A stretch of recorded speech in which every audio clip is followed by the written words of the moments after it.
کیا بات ہے، بہت اچھے طریقے سے آپ نے دونوں کو الگ الگ اپنی جگہ سمجھایا۔ ڈاکٹر صاحب، بچوں کی تربیت کے حوالے سے حضور پاک صلی اللہ علیہ وسلم کے بے شمار واقعات ہیں، تو کوئی ایسا واقعہ یا کوئی ایسی چیز جو آپ رہنمائی کرنا چاہتے ہیں اس حوالے سے؟ امہات المؤمنین میں ایک بڑا وزنی نام ہے ام سلمہ رضی اللہ تعالیٰ عنہ۔ صحیح۔ امہات المؤمنین میں دو ہماری مائیں ایسی تھیں کہ جو علمی اپنے اقدار کے اعتبار سے بھی کافی شہرت رکھتی تھیں۔ ایک حضرت عائشہ صدیقہ رضی اللہ تعالیٰ عنہ تھیں اور پھر دوسرے نمبر پر ام سلمہ رضی اللہ تعالیٰ عنہ تھیں۔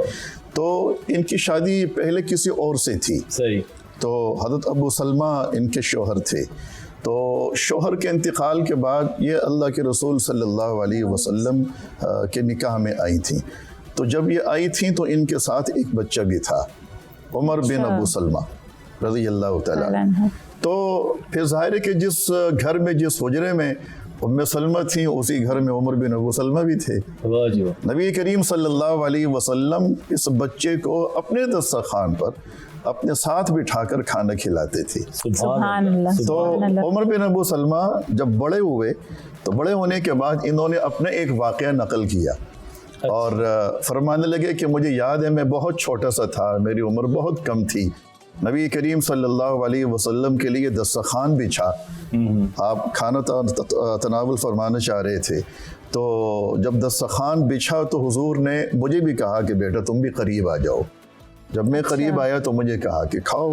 میں نے جب کھانا شروع کیا تو میرا ہاتھ کبھی اپنے سامنے ہوتا تھا پلیٹ کے، اور کبھی رسول اللہ کے سامنے ہوتا تھا، کبھی یہاں سے میں ہاتھ مار کے کچھ کھا رہا ہوں، کبھی وہاں سے ہاتھ مار کے کچھ کھا رہا ہوں، اور بائیں ہاتھ سے کبھی کھا رہا ہوں، کبھی دائیں ہاتھ سے کھا رہا ہوں، اور کھانا شروع کرتے وقت بسم اللہ کا اہتمام بھی نہیں کیا۔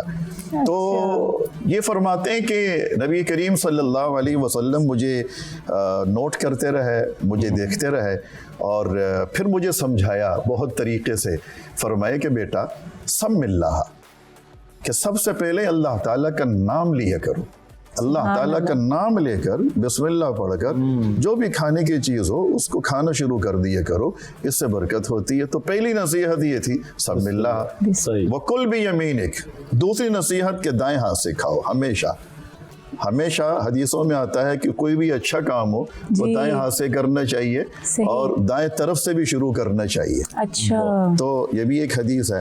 تو رسول اللہ نے فرمایا کہ چونکہ غذا یہ اللہ تعالیٰ کی نعمت ہے، کھانا انسان کی ضرورت ہے، بہت اچھی چیز ہے، اللہ کی نعمت سمجھ کے اس کو بسم اللہ پڑھ کے دائیں ہاتھ سے کھانا شروع کرنا چاہیے۔ وَكُلْ مِمَّا يَلِيكَ، اور فرماتے ہیں کہ تیسری نصیحت اللہ کے رسول نے مجھے یہ فرمائی کہ ہمیشہ اپنے سامنے سے کھانا کھاؤ، دوسرے کے سامنے ہاتھ مارنا یہ آداب کے خلاف ہے، یہ سنت کے خلاف ہے، یہ صحیح اور درست طریقے کے خلاف ہے۔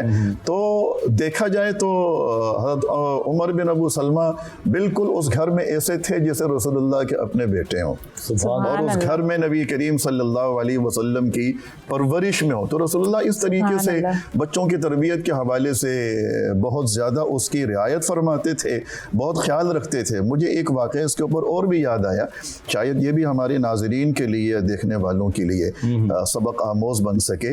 ایک خاتون تھیں اور ان کے سامنے ان کا بیٹا تھا، اور وہ خاتون اس نے کئی مرتبہ اپنے اس بیٹے کو اپنے پاس بلانے کی کوشش کی کہ بیٹا میرے پاس آؤ، بچہ نہیں جا رہا تھا۔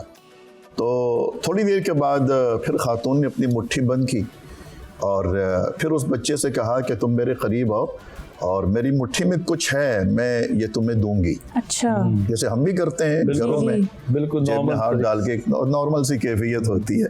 تو بچے کو قریب بلاتے ہیں، پھر اس سے لپٹ جاتے ہیں، اپنے آپ سے چمٹا لیتے ہیں۔ تو نبی کریم صلی اللہ علیہ وسلم یہ سارا ماجرا دیکھ رہے تھے۔ اچھا، جب اس خاتون کو دیکھا انہوں نے مٹھی اپنی بند کی ہے اور بچے کو بلا رہی ہیں، تو حضور نے دریافت فرمایا کہ تمہاری مٹھی میں کچھ ہے یا یہ خالی ہے؟ اچھا، اس میں کچھ ہے یا یہ خالی ہے؟ تو خاتون پریشان کہ حضور کیا فرمانا چاہتے ہیں؟ حضور نے فرمایا کہ اگر خالی ہے تو اس کا بچے کی تربیت پر جو ہے وہ بہت برا اثر پڑے گا، یہ جھوٹ ہوگا، کیا بات ہے، یہ غلط ہوگا۔ بچے کا دل بالکل کلیئر ہوتا ہے، بالکل صاف ہوتا ہے، اس کے اوپر تو سلیٹ کی طرح،